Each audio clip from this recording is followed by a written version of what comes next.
বিসর্জন আগামী দিনে হবে।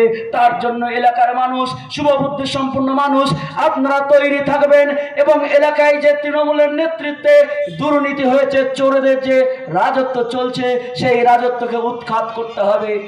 চোরেদের রাজত্ব চলছে, একদম বুথ থেকে শুরু করে মন্ত্রী পর্যন্ত এরা সকলে এই দুর্নীতির সঙ্গে যুক্ত।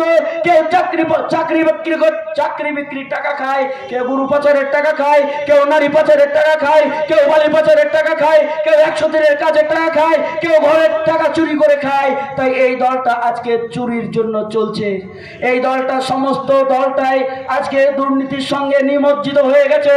তাই এই যে দুর্নীতিগ্রস্ত একটা দল বিজেপির বন্ধু তৃণমূল কংগ্রেস, সেই বিজেপির বন্ধু তৃণমূল কংগ্রেসকেও যোগ্য জবাব দিতে হবে। মনে করে দেখুন, 3রা মার্চ নরেন্দ্র মোদী কলকাতায় এসেছিলেন, রাজভবনে উঠলেন নরেন্দ্র মোদী। পশ্চিমবঙ্গের মাননীয় মুখ্যমন্ত্রী মমতা বন্দ্যোপাধ্যায় মোদীর সঙ্গে দেখা করার জন্য রাজভবন চলে গেলেন। সেখানে কি হলো? রাজভবনে 3 তারিখ মোদীর সঙ্গে বৈঠক হলো। বৈঠক হওয়ার পরে তিনি কি করলেন? 10 তারিখ উনি ঘোষণা করলেন পশ্চিমবঙ্গের 42টা লোকসভা কেন্দ্রে তাদের প্রার্থীর নাম।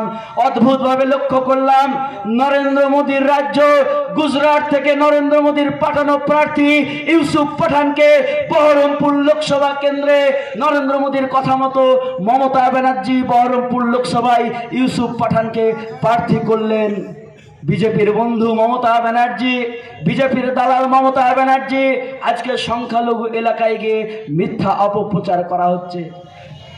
গত কয়েকদিন আগে দেখলেন না, লালগোলায় একটা সভা ছিল, সেই সভায় অধীর রঞ্জন চৌধুরী উনি বলেছিলেন যে বিজেপিকে ভোট দেওয়া, তৃণমূলকে ভোট দেওয়া মানে বিজেপিকে ভোট দেওয়া। তাই তৃণমূল এবং বিজেপিকে বিসর্জন দেওয়ার কথা বলেছিলেন।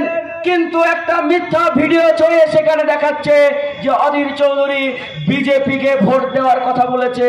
আমরা সেই সমস্ত মূর্খ চোরদের বলতে চাই, মানুষকে বোকা বানানো যাবে না।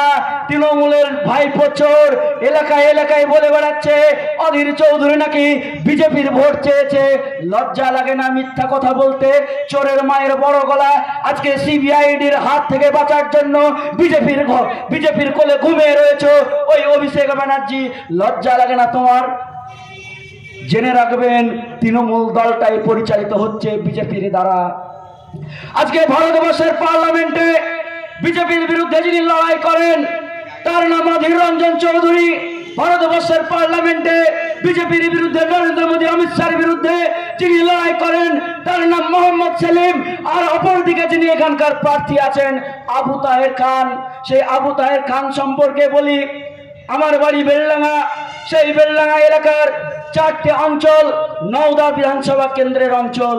সেই নওদা বিধানসভা কেন্দ্রের বিধায়ক ছিলেন আবু তাহের খান, অর্থাৎ আমার এলাকার বিধায়ক ছিলেন আবু তাহের খান। আবু তাহের খান বিধায়ক থাকাকালীন অবস্থায় আমার বেলডাঙ্গার যে অঞ্চলগুলো ছিল নওদা বিধানসভার, তিনি কোনো কাজ করেননি, তিনি কোনো উন্নয়ন করেননি, তিনি কোনোদিন এলাকায় আসেননি। মানুষ তার পাত্তা কোনোদিন পায়নি। তার হয়ে জবাব দিয়ে আমাদের করতে হতো, মানুষের কাছে তার জবাব দিয়ে সেদিন আমাদের করতে হতো। আপনাদের এলাকায় 5 বছরের এমপি ছিলেন, আপনারাও জানেন। এই এলাকায় আবু তাহের খান কোনো আসেননি, তিনি এখন অসুস্থ হয়ে পড়ে আছেন। তাই মানুষের কাছে আবেদন রাখবো, একজন অসুস্থ লোক কি করে আপনার কথা ভারতবর্ষের পার্লামেন্টে তুলে ধরতে পারবে? একজন অসুস্থ লোক কি করে আপনাদের হয়ে লড়াই সংগ্রাম করবে?